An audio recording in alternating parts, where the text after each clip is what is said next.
States should withdraw its military presence from Okinawa. Contention 1, humanitarian benefits. According to the United Nations, 90% of people affected by natural disasters in the world live in the Asia-Pacific region. Fortunately, due to Okinawa's unique location, U.S. military forces can respond quickly and effectively. Okinawa itself is within a 2,000 nautical mile arc of Singapore, Bangkok, Manila, Taipei, Beijing, Seoul, and Tokyo.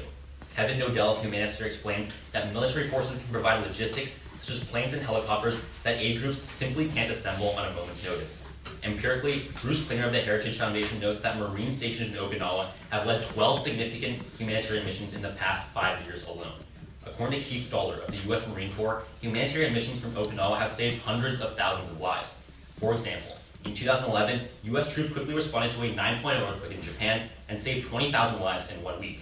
John Roos, former U.S. ambassador from Japan, furthers that if Marines were moved entirely off Okinawa, their mobility and effectiveness in the region would be severely impacted. The next closest ground troops available are based in Hawaii or Guam, delaying U.S. responsiveness. This is critical because the first 72 hours following a natural disaster are the most important. This window of time is when emergency responders are able to save the most lives, as most casualties occur in this time frame due to lack of access to water. Contention 2, regional security. Subpoint A, protects trade.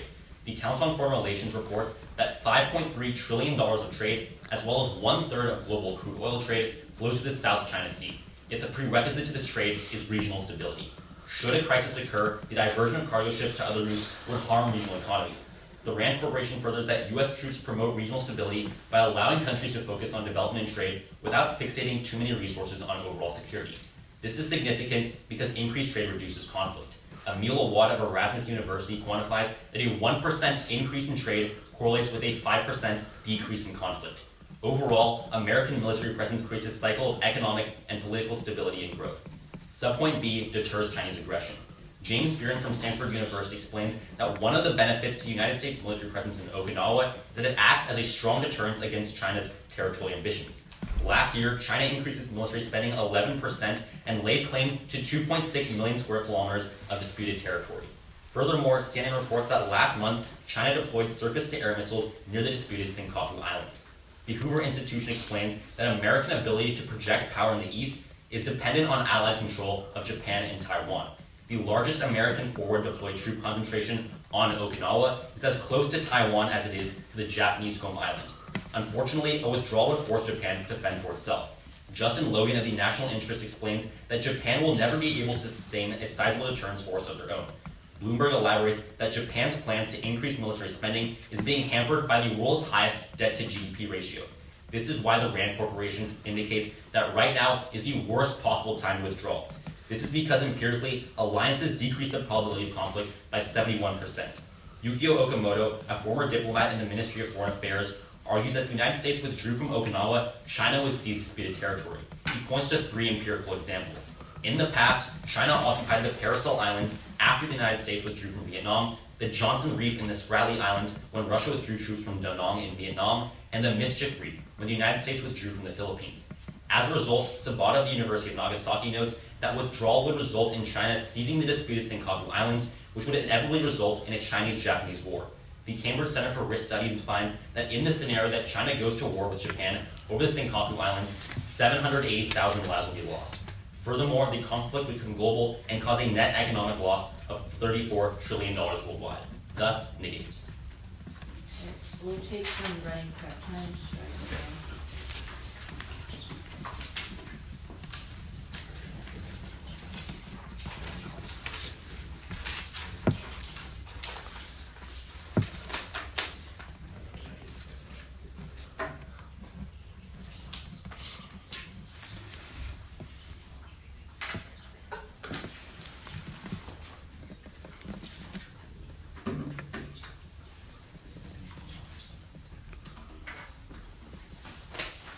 That's 31 seconds, 3 minutes, 21.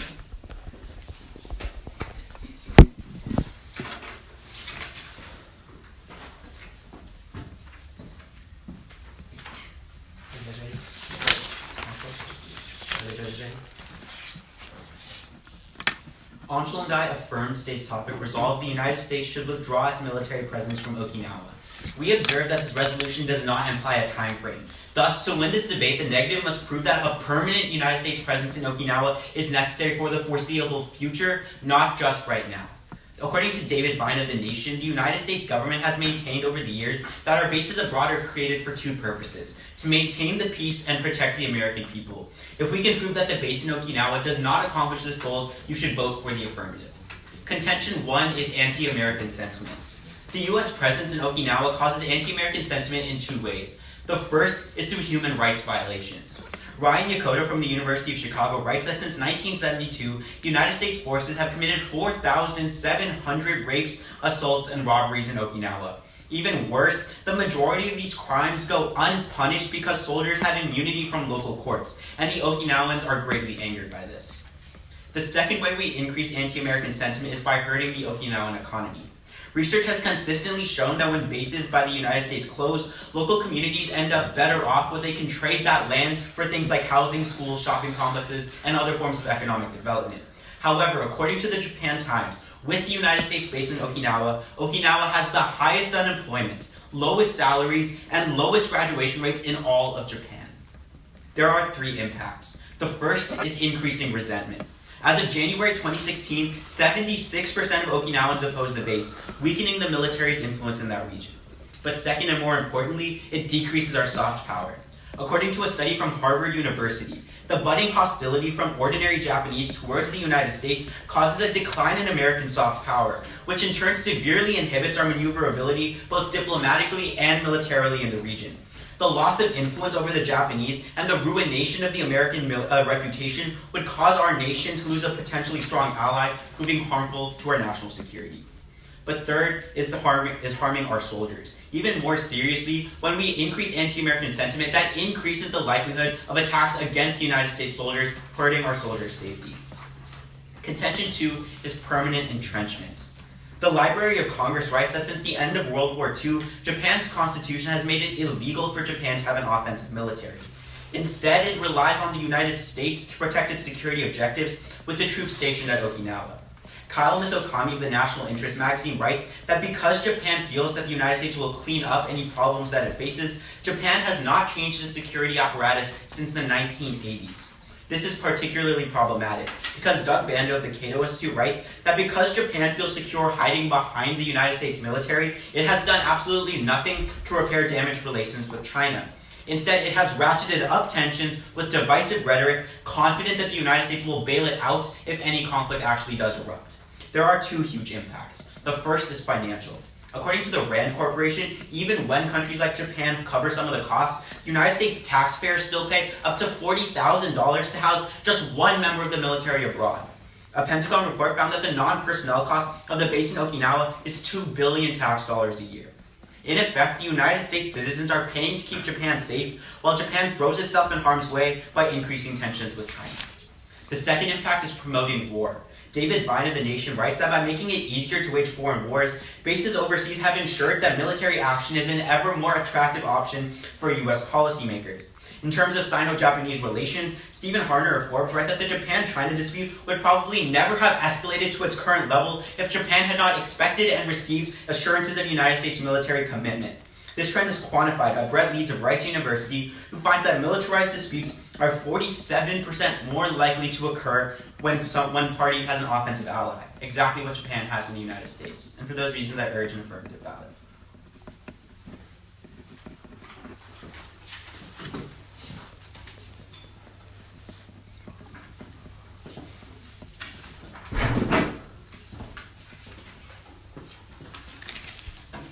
Do you want to have the first question? Yeah, go for it. Okay, so you talk about human rights violations.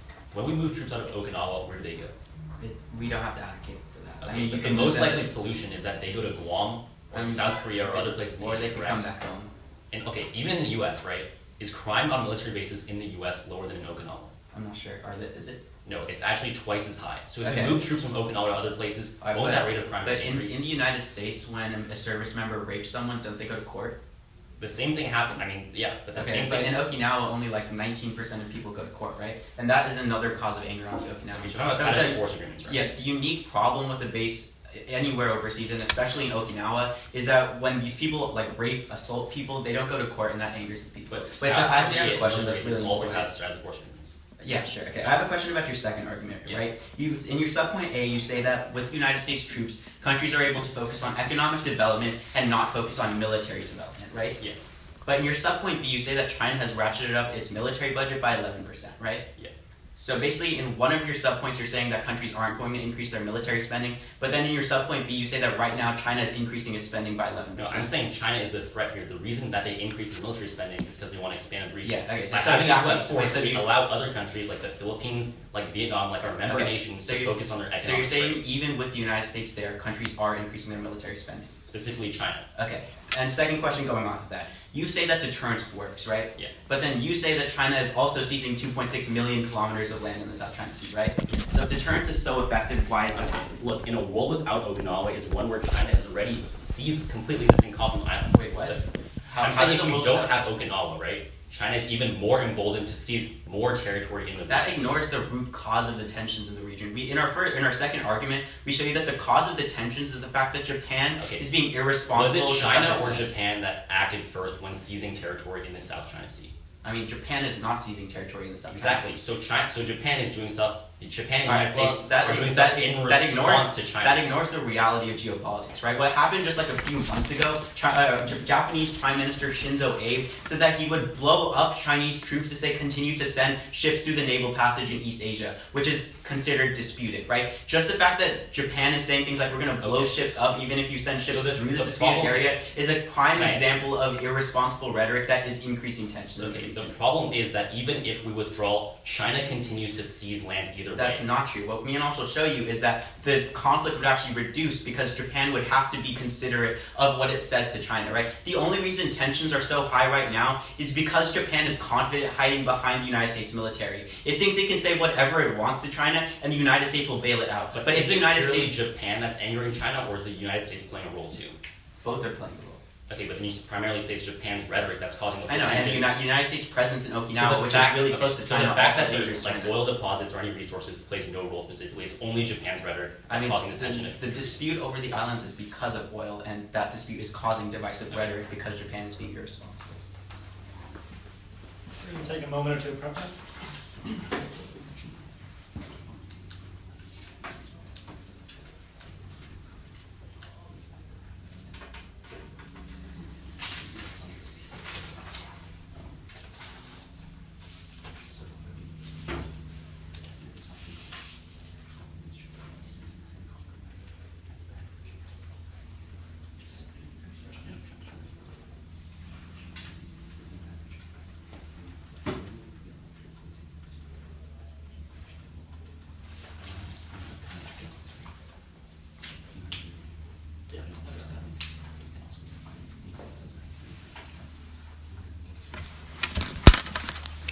That was 44 seconds. Yeah, 16.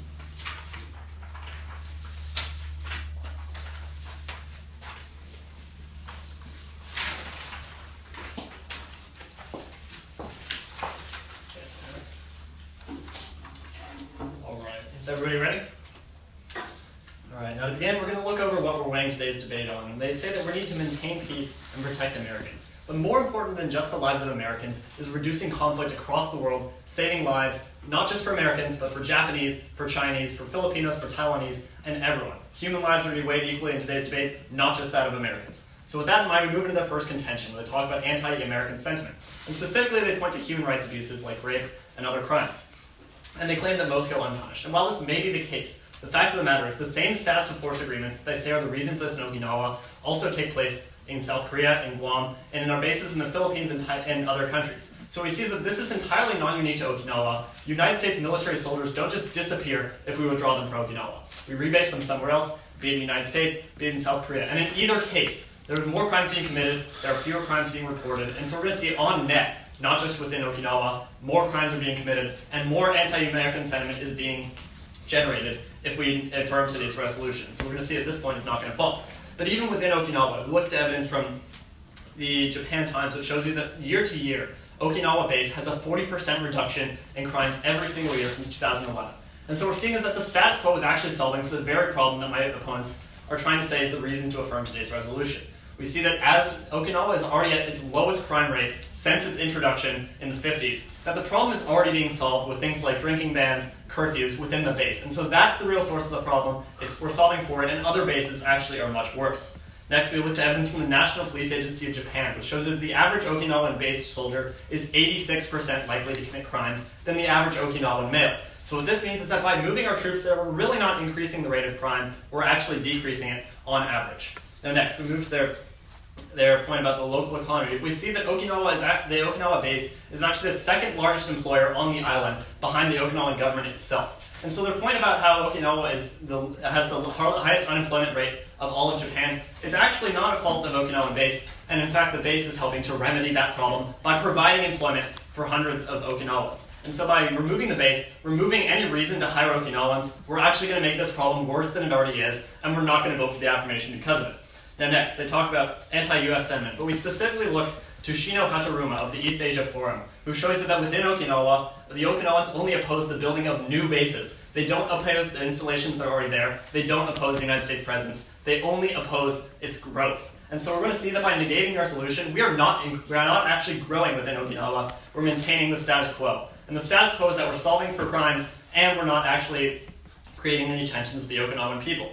But next, we look to the Congressional Research Service, who shows that a generation gap on Okinawa is actually turning in favor of the United States. We see that the older generation of Japanese Okinawans actually oppose the base, but as more and more youth move into Okinawa, and more of the older generation no longer has an influence in the government, we're going to see that every single second, the anti-US sentiment is decreasing as the generation gap becomes even further expanded. Now next, in the point about entrapment, they fail to see that other bases are more expensive since the Japanese government pays for 75% of our operating costs there. This solves for their problem of taxpayer dollars. This is not even going to be weighed in today's debate. A base in Guam, a base in the United States, the alternatives that my opponents look to is going to be more costly to the American taxpayer. So that's not a reason to vote for them. Now next, we look to evidence from Paul Collier of Oxford, who shows you that each percentage point of risk reduction actually comes with it a certain cost. So we see that by reducing conflict with a large deployment by 30%, we save $75 billion on net.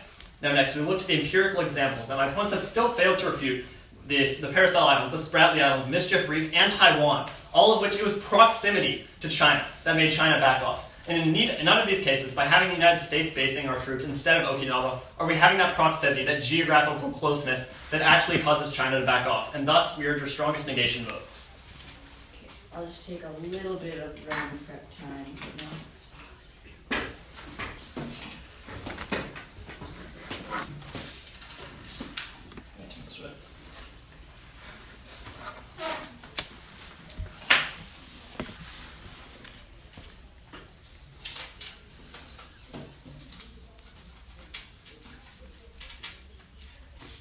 And that's 22 seconds. So we have 1 second.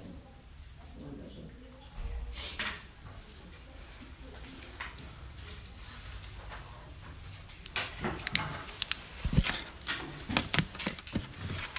Okay, so I'm going to start on my second argument and then respond to their case. So are all the judges ready? Opponents ready? Ready.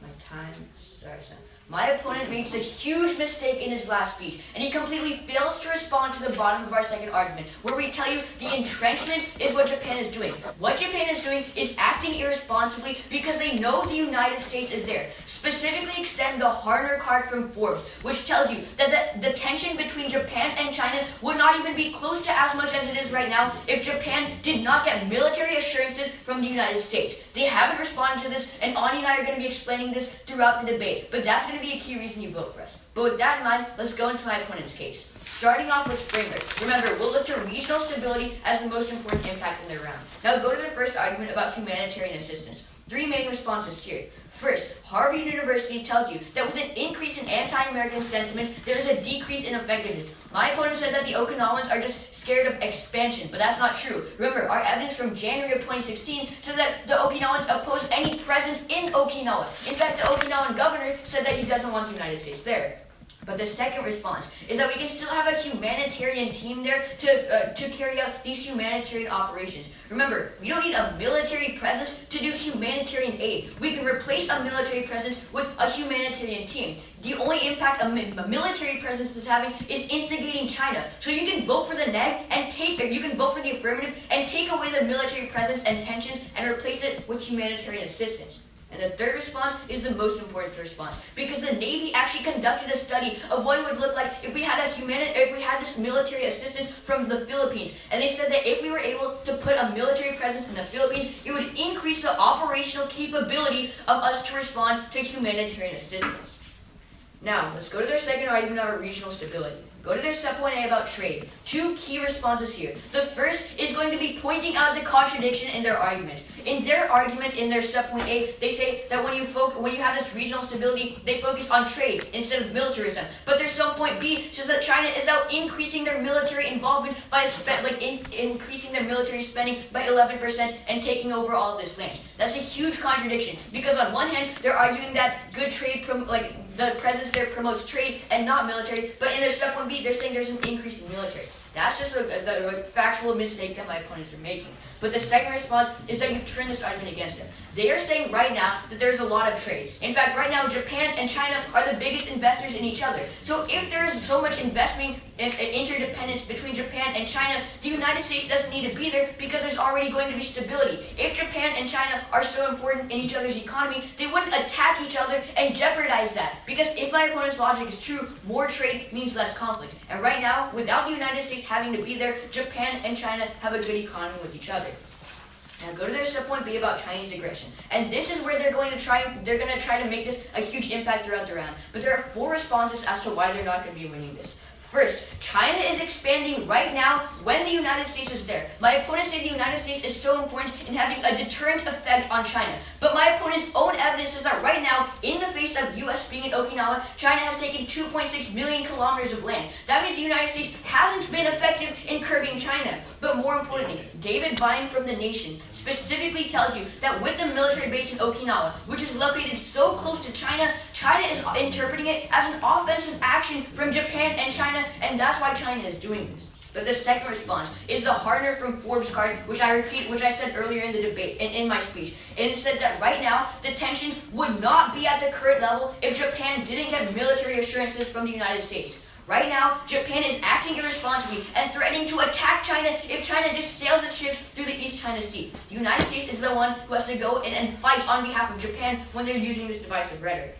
But third, they say we're going to have a positive alliance. But remember, withdrawing from Okinawa doesn't take away our alliance. We still have other troops in Japan. For all these reasons and more, we strongly urge an affirmative ballot.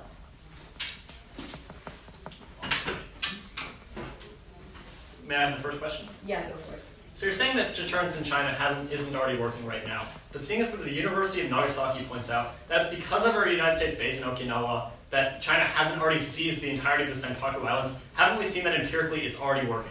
Okay, so first of all, you don't know if China actually would take over the Senkaku Islands. Well, again, our evidence shows you that if we didn't have our base there, then China already would have. Alright, sure. So we also have counter evidence that you guys actually didn't respond to that specifically said that if Japan didn't get military assurances from the United States, it would not be doing what it's doing right now in terms of instigating conflicts with China. Let's talk about that for a minute, actually. Okay. You know, empirically, we've seen the examples in the Paracel Islands, the Spratly Islands, the Mischief Reef. Right, I know. And we've seen that. I understand Might I that. finish? Okay, sure. We've seen that proximity, geographic closeness, is actually what deters China. It was only when the United States moved its military closer to Taiwan, to the Spratly Islands, that China actually backed off. So how do you plan on having that form of deterrence Okay, well, if you're saying that we should be basing in the United States? Logically, that doesn't make sense, right? If the United States has a forward offensive unit in Okinawa closer to China, that indicates to China that we're either about to attack or do something. You haven't answered my question. Let me finish now, right? Because I'm telling you, you just made a statement about proximity, and I'm telling you, according to David Vine from The Nation, he even published a whole book on this, saying that when you have a proximity to China, it makes war more likely because both sides allies, if they're so close to each other, interpret any action to be an offensive action. So why then in the real world and not just in your book? Do we see that proximity in four empirical examples that have actually happened?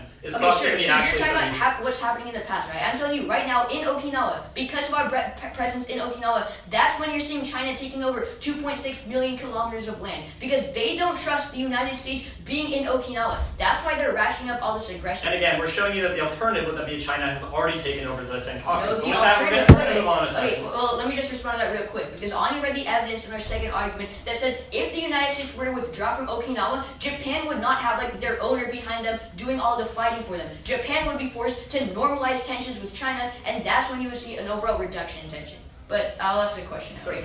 Okay, so you guys talk about this humanitarian assistance, right? Yes. And the impact is saving lives in Japan, right? Not just in Japan, but in the rest of East Asia, because as we pointed out, Okinawa is very strategically Yeah, that was just located. that was just a preliminary question. But why can't we achieve that same impact without having a military presence in the region? Well, actually, let's talk about that for a minute, because we showed you in our case, we read to you the point that the military has more logistics than human rights groups. And so we're going to see that they have the power to react more quickly, they have the power to save more lives, and the first 72 hours are critical to ensuring that a crisis Humanitarian is averted. assistance teams can be equipped with the same equipment if it's so important in East Asia. You plan on equipping a humanitarian assistance group with military technology.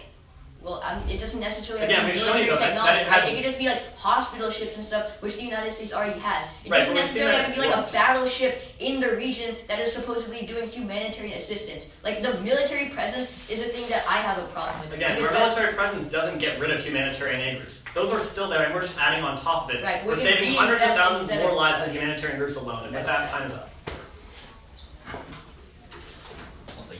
We're going to take some breath.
That was a minute 4.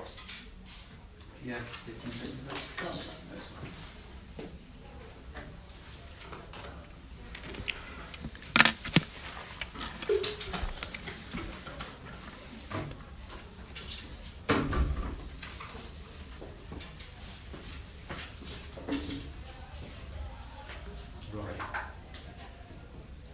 Let's go over the two major issues in today's debate. The first is human impacts. They specifically talk about anti-American sentiment, and they link it back to human rights violations. But remember the alternatives. Where do U.S. troops go if they don't go to Okinawa? They go to Korea or they go to U.S., both of which have higher crime rates. And specifically, within South Korea, they had the same status of force agreements that allowed for prosecution to not occur. Remember, the alternatives are ultimately worse. But second, we show the Japan Times. It shows that a 40% decrease in rape and crime committed in Okinawa. Insofar as we're reducing crime within Okinawa, they can't prove that reducing crime elsewhere. Obviously, Okinawa is the best alternative. But then they talk about Okinawa economy, and first they talk about resentment. Remember what my partner says. He says the generation gap in Okinawa is what explains the divide against the United States. Specifically, it's that the older generations of Okinawans don't like the U.S., while the younger generations will.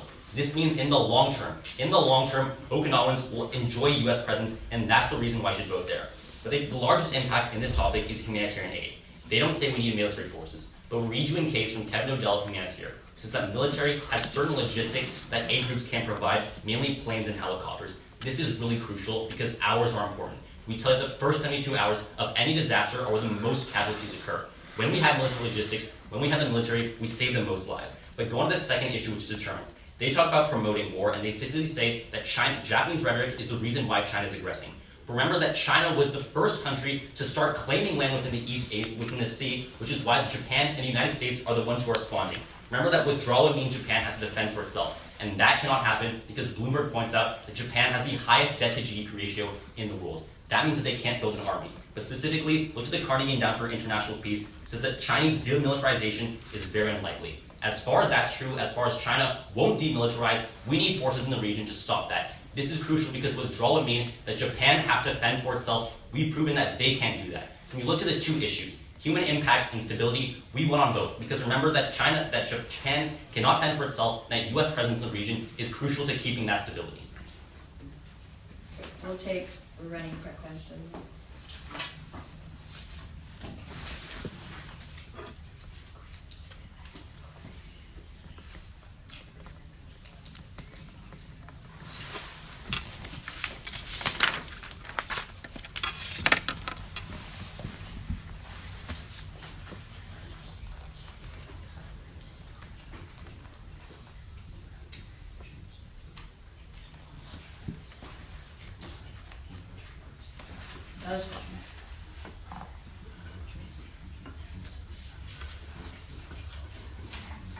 That was 35 seconds, so we have 32.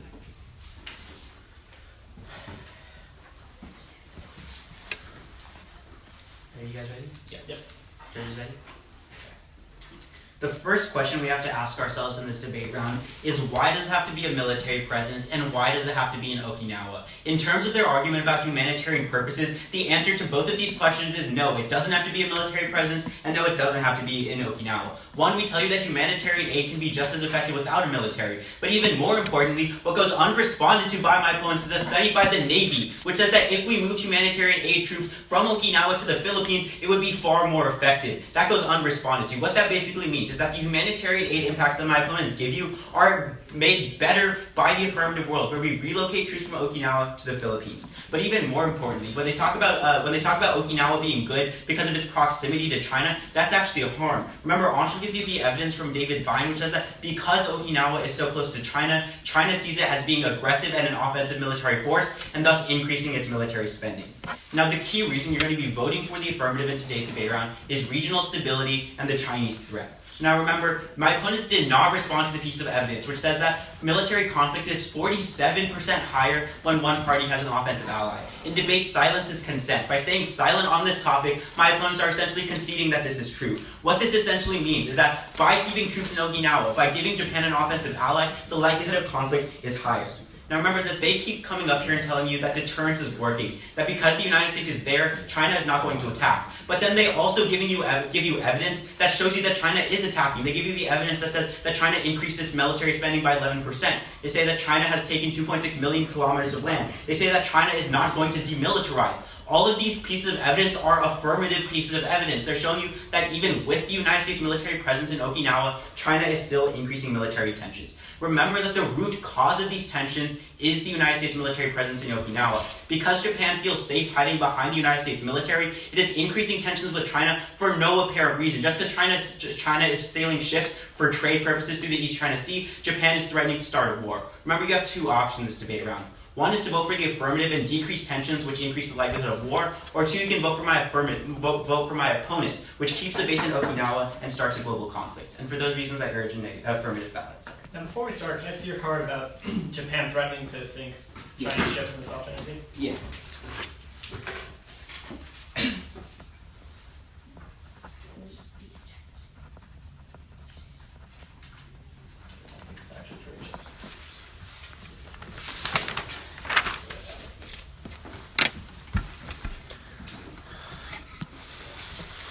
Will you guys like read it during class or Do you mind if we just prep time? take?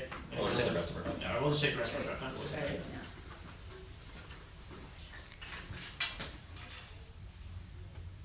This is called landing islands. This is literally nothing about cargo ships. Or just That's 12 seconds. here. So could you point me to where it says cargo ships in there? Yeah. I'm not seeing that.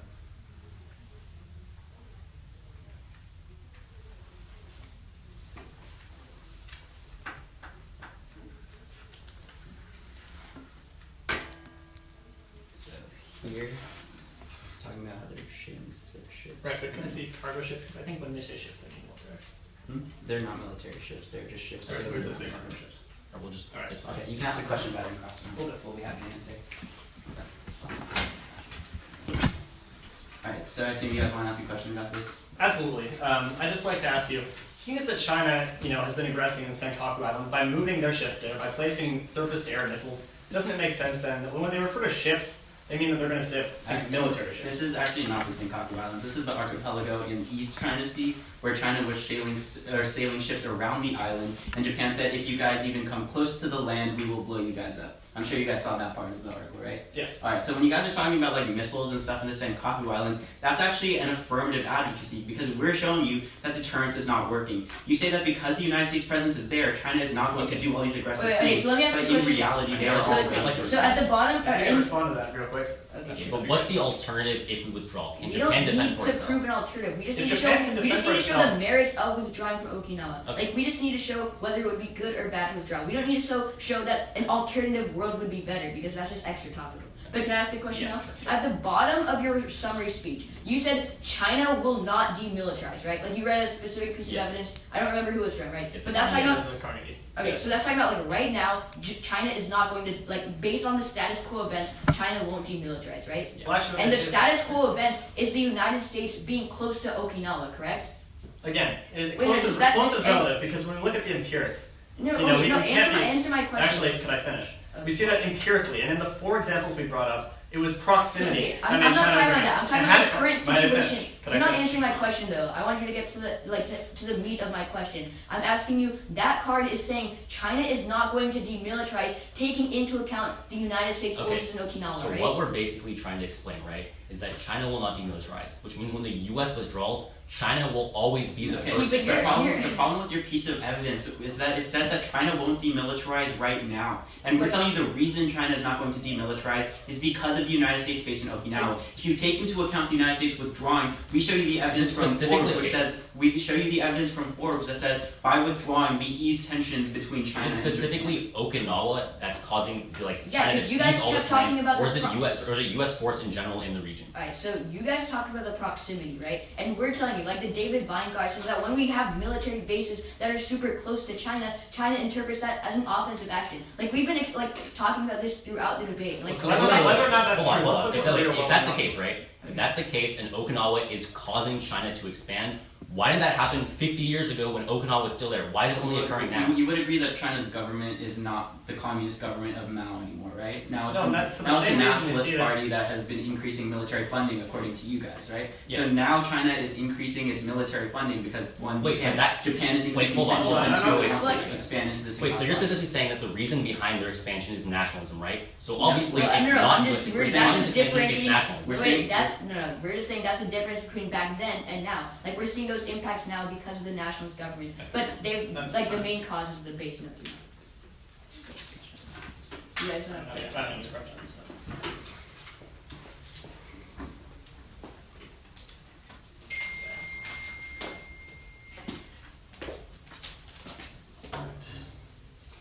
Ready? Alright, so as we're weighing today's debate, there are 2 main arguments that we need to look at. First is human impacts and human lives, and second is deterrence. So moving into human lives, my opponents have brought up that the Philippines might be more useful, even as a military base, than Okinawa is. But again, they're confuting their own points here, because they said themselves that military presence is actually horrible for humanitarian aid, and that their human rights group should be doing that instead. What we see is that they're also advocating for military bases on Philippines for doing the same thing. But again, we look not to their theoretical arguments, their hypotheticals, we look to the real world. And that was that in 2011, it was Okinawan soldiers, not Korean, not United States based, not Philippines based, it was Okinawan based soldiers who actually responded to the earthquake and who actually saved lives quickly and effectively.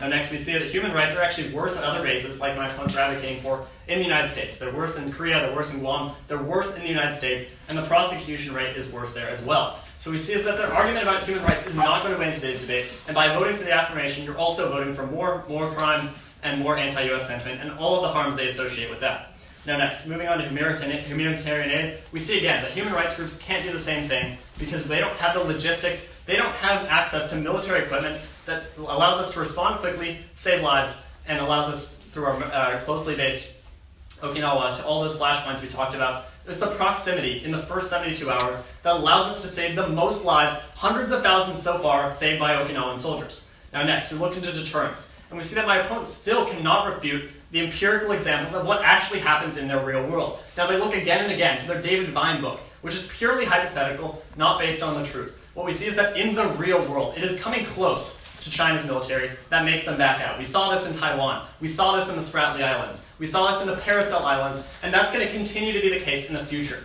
Being close empirically repels China, and so by having Okinawa 16 hours closer to China than the United States is, that's going to give us an advantage in deterrence. That's going to save the most lives, and according to Carnegie, that's going to mean that although de-escalation of China is inevitable either way, that we're going to be saving the most lives in the long term, and thus we urge your strongest negation vote.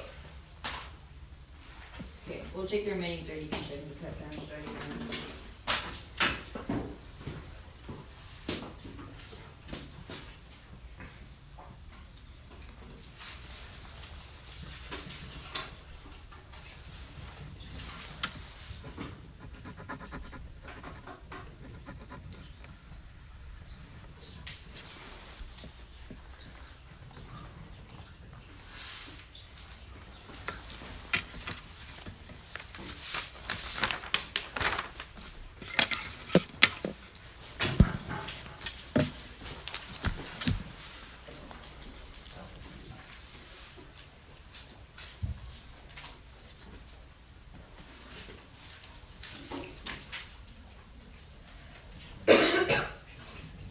Are all the judges ready? Okay, opponents? Ready. Yeah, alright, my time starts now. Let's start on humanitarian aid. Remember, the affirmative isn't necessarily advocating for troops in Philippines. All we're saying is that we can withdraw from Okinawa because there are a number of alternatives that would be more effective. The Navy study actually destroys their argument on this point because we're specifically telling you, according to the Navy, that if we had them in the Philippines, it would increase the operational capability. That goes unresponded to. In fact, their actual only response is that it contradicts our other argument. But we're just telling you this is another option that if my opponents say that a military presence is so good, and if you believe them, we can save more lives by voting for the affirmative by having them in the Philippines. Also, they can't respond to the fact that we just have a military, a humanitarian team there with the same equipment. For example, like a hospital ship is something that the United States frequently uses in response to these humanitarian, in response to these disasters. But remember, humanitarian aid isn't going to be as important as regional stability in East Asia. So let me explain why we've won that. Throughout the entire debate, they failed to respond to the bottom of our second contention. The second impact is the thing Anya and I have been extending throughout the debate. It says that with an offensive ally, the chance of conflict increases 47%. That's exactly what Japan has in the United States right now. Japan is poking the bear, knowing that its owner is going to defend it. That's what Japan is doing all this divisive rhetoric in the East China Sea and threatening an all-out war if China just sails its ships through the East China Sea. That's a huge problem because Japan is throwing the United States under the bus, which threatens an all-out regional war. But we're giving you the solution. We're telling you that if we withdraw from Okinawa, you don't have a forward military presence so close to China anymore, and Japan and China normalize their relations again. We're specifically telling you that right now, because of the proximity of Okinawa to China, that's why China is ramping up all of their capabilities. Now, my opponents say that the United States is like the proximity is having a deterrent effect, and they say they have these 4 historical examples. Look to right now, the proximity is not having a deterrent effect. They give you this specific evidence that says China has expanded by 2.6 million kilometers in the face of the United States having a base in Okinawa. Their evidence contradicts themselves and supports the affirmative advocacy. Vote for the affirmative and preserve regional stability. Thank you.